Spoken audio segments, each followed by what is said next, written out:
Grabe ito nagawa naming ruta na Sierra Loop. Kahit na sobrang kalbaryo, napakadaming ahon tsaka nakakapagod. Pero sulit itong backdoor ng Pililla. Kaya bisita natin kayo. Yon! At welcome na naman sa isang episode. So ang episode natin ngayon magsha-Sierra Loop tayo. So i-check natin ang magagandang views dito sa may Sierra Madre. Tandaan pala namin papuntang Pililla backdoor clockwise. Kaya let's go! Yun, so bumabaybay kami papuntang Marilaki. Long ride to, Sierra Madre Loop. At nasa unahan na naman natin si Percy. Approaching, Pakogyo na tayo. Time check, 4:46. Nakaka 10 kilometers sa Padyahan na tayo. Ayon sa forecast, maganda-ganda panahon ngayon, December 27. Ang ganda ng pailaw nila dito sa Inarawan. Yun, at dito kami pumahinga sa madaming stall bago magboso-boso. Eto sa Rainier, 16 years old. Dito lang namin siya nakilala nung nagkape kami at makakasama namin siya mag-ride hanggang bago kami pumunta sa Pililla backdoor. Yan, time check, 6:06 at nakaka 17 kilometers. At may last na section pa na ahon papuntang Kabading Arch tapos lulusong na kami.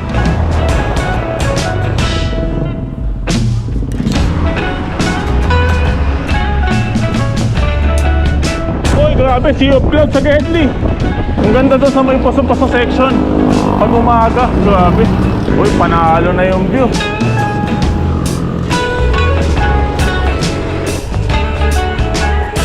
At hands-free tayo dito sa lusong dahil delikado.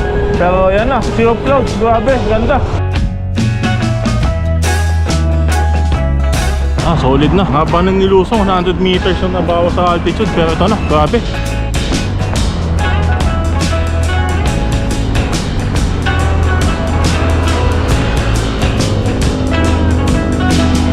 Ito sila sa likod.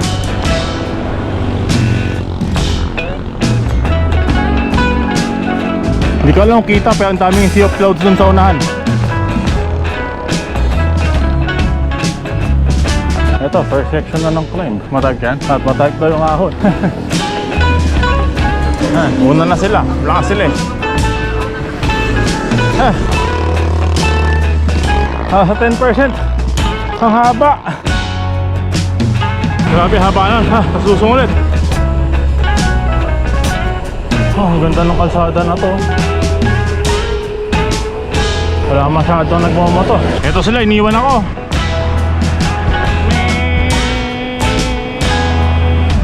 At pumahinga kami. At inad na natin si Arinya para itatag natin siya sa video pag natapos to.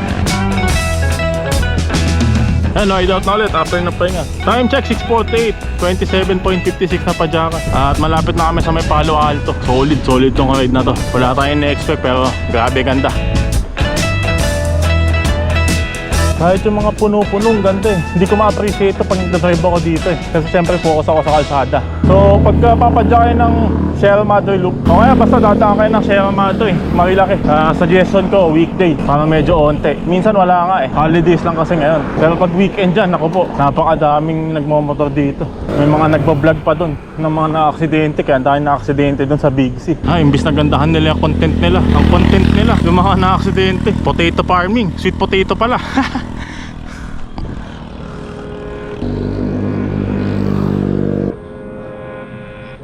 Ito na ata yung kalba-kalbayo dito. Mga 5 to 6 na gradient na tuloy-tuloy.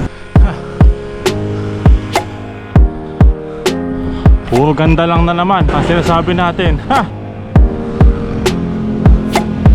Rolling hills pala dito pero may mga recovery naman. Approaching Palo Alto. Nakakaisang section na tayo. Uy, solid views. Ayun, tumatawik na to after ng Palo Alto. 9% ang tawik, pero hindi halata. Nagka-10 pa ata. Grabe, kahit ang ganda ng view. Buti may mga recovery dito. Time check, 7:04, 30 kilometers sa Padyakan. 70 plus kilometers pa.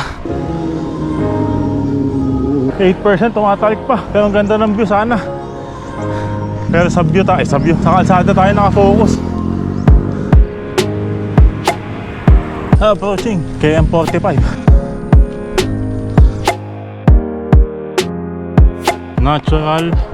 National Park and Wildlife Sanctuary.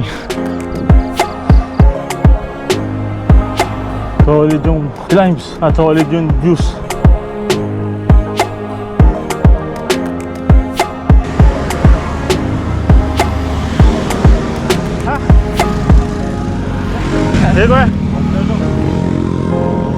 bago sa 7 to 10% ang diretso. Grabe tong Sierra Madre Loop. Time check 7:17, 32 kilometers pa lang, 70 plus pa. Grabe pala tong section na to, 10% diretso. Pagkatapos ng garden cottages, yung mga ahonan dito ay 10% na at tuloy-tuloy kaya nakadaming tukod na din ako. Nagpahinga muna ako sa section na to dahil na side stitch ang sakit. Pahinga muna. Pumadyak na ulit tayo. Kalma-kalmahan lang natin. Hanapin natin sila Percy at tinaantay lang tayo niya sa may unahan.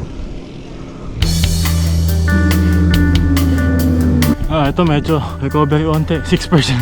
Grabe, nakakapagod to. Sana naman may recovery na. Grabe dito, 8% lagi. Sobrang solid na, kaso hinga-hinga na tayo.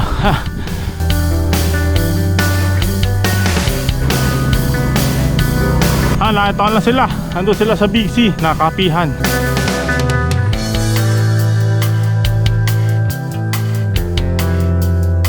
Pumadyak na kami after nung Big C Cafe. Doon daw sa mayunhan may wifi, so doon kami.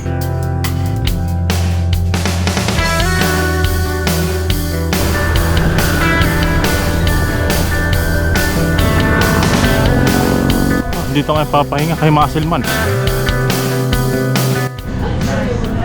Yun, at kape muna kami bago mag Big C, Big Kamote. Diyan na yun yung harvesting area ng mga kamote. bangkihingan nila. Butik na yun. Yun, na-tried out na ulit kami. Time check 8:26, 34.5 na padyakan. At dyan na yung Devil's Call na. Konting-konti na lang. 17 kilometers hanggang Sampaloc. Oh, ang ganda ng mga puno-puno dito. At ang ganda ng panahon. Dahil medyo maulan-ulan. Naubidan! Pati sa kaliwa.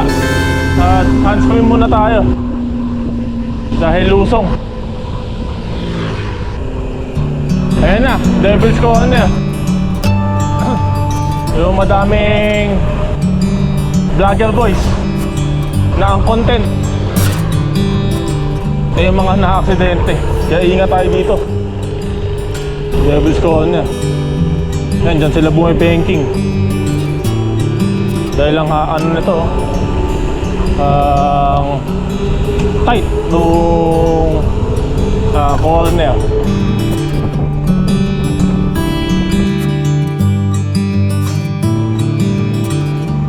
Barangay San Andres. Yan, madaming jump off dyan na akit bundok. Kung gusto lang namin umisa na akit bundok. Diretso pa tayo.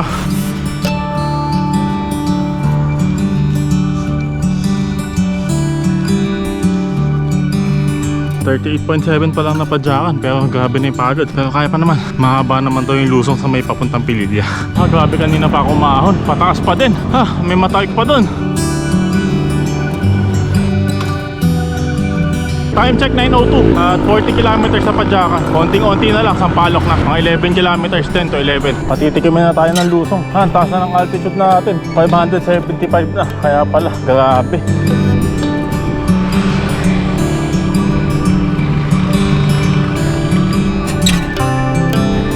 Dadahilan tayo. Hinto tayo saglit dito sa may padayon.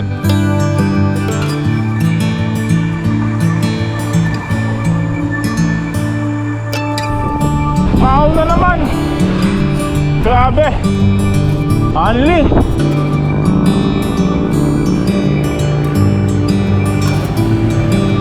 Grabe tong Sierra. Laspag. Grabe na altitude. 617 meters na. Ang dami ko na inahon. Palusong ka naman. Approaching Tanay Highlands. Approaching Sierra Madre Hotel. Kukuha na lang tayo ng view dyan. Ng view, video. At diretso na tayo.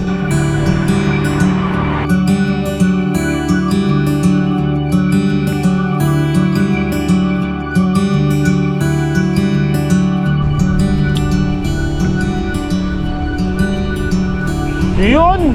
Ay, grabe yung view. Ganda.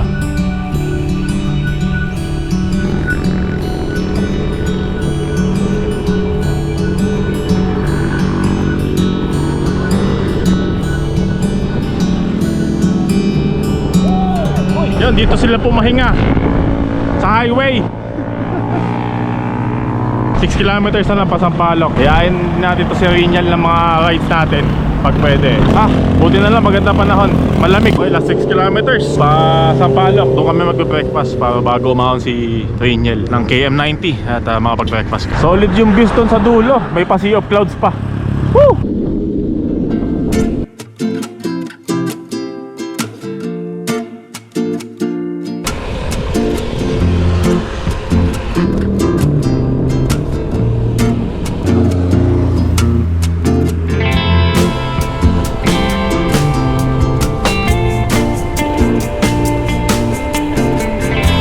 Approaching Sampaloc na ata yan. Hahanap na lang kami dyan ng kainan dahil magkakalasan na ata kami. Si Rinyal, KM90 pa yan. Hahanap tayong masarap na kainan. Yun, nauwi kami dito dahil lugaw na lang dun eh. Ano sa'yo? Tanong mo kay ate. Tapatosino lang to eh. Yun, ito ang mga in-order namin. Tosilog, pares at kay Rinyal, tapsilog.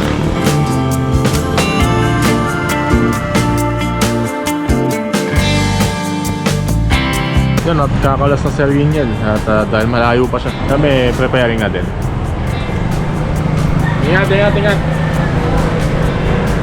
Yan, time check, 10:57. 6 kilometers na lang papunta Bacdo ng Pililla. Tapos 17 kilometers ang Jollibee Pililla. Last section na to, na magandang views dito. Yan, dito sa may Gathering Cafe, dito tayo kakanan. Eto na, approaching yung mga magandang views dito sa Bacdo. Mahabang magandang view dito. So yan, puno. So mamaya may windmill.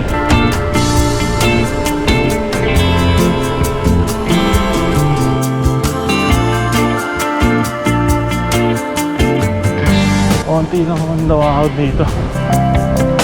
Grabe, sobrang sarap pa dyan itong Bacdo. Probinsya ang feels. Oh, Pine Toys na ba yan? Pine Toys sa Tanay. Solid. Doon sa bandang unahan, may viewpoint yan eh. Yun, di ko lang kita sa GoPro. Pero yun na, mga windmill. Mamaya sa ilalim tayo nyan.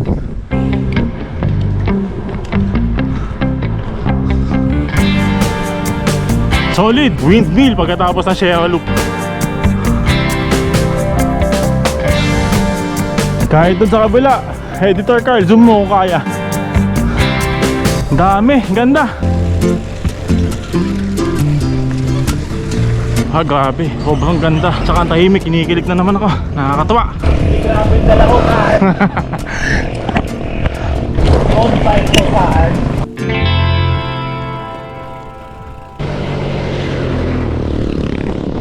Oy, palaki ng palaki yung windmill. Grabe ito nagawa naming ruta na Sierra Loop. Kahit na sobrang kalbaryo, napakadaming ahon tsaka nakakapagod. Pero sulit, itong Bacdo ng Pililla. Kaya bisita natin kayo. Oy, grabe naman yun. Grabe yun, no? Woohoo!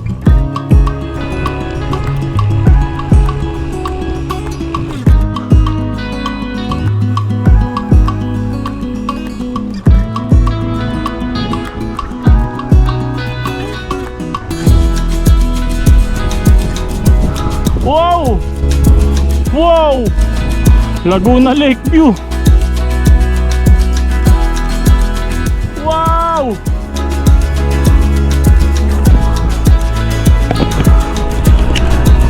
Grabe! Sobra sulit ang inahon sa Marilaki. Yun, nakikita na natin sa Google Maps to eh. Pero sobrang ganda sa personal. Tapos hindi lang yung windmill, dito sa kabilang section din may Laguna Lakeview at mga taniman. Grabe yung views. Sobrang overwhelming yung itsura ng windmills dito sa baba. Tapos ang dami nila. Sobrang panalo. Uy! Wow! Puminto tayo dahil ang ganda. Shoutout sa daughter ko, si Milka. Kung mapapanood mo to, malay ka na, malamang. At shoutout sa girlfriend ko sa pagpahig sa atin magbike at pag-aalaga sa daughter natin.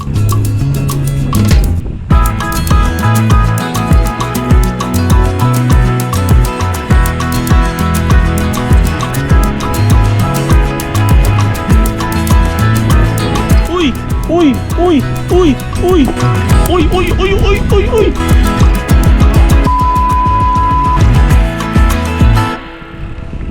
Eto na, bigyan natin ng maganda-gandang view yan.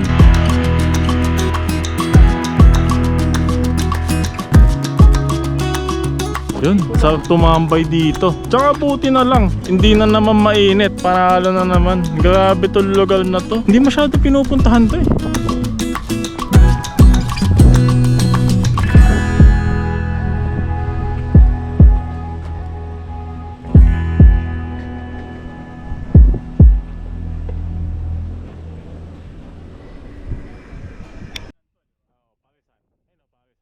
Grabe naman!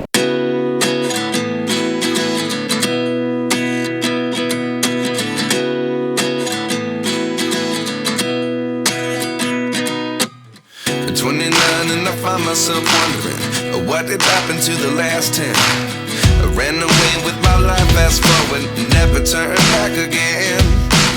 It's kind of funny that the more we pass time, the more we need to set the rewind. And 19 was the year I had to leave you, but now I'm seeing all the signs. Is this really happening? I can't believe it's true. I'm just as surprised as you. Is this really happening? I can't be too sure, but one Sa Jollibee Ilian na to, nalusong.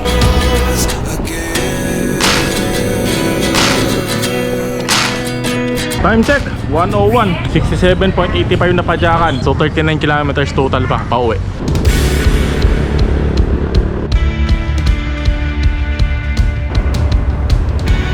Approaching yung pangano na. Nakako na tayo ng Teresa.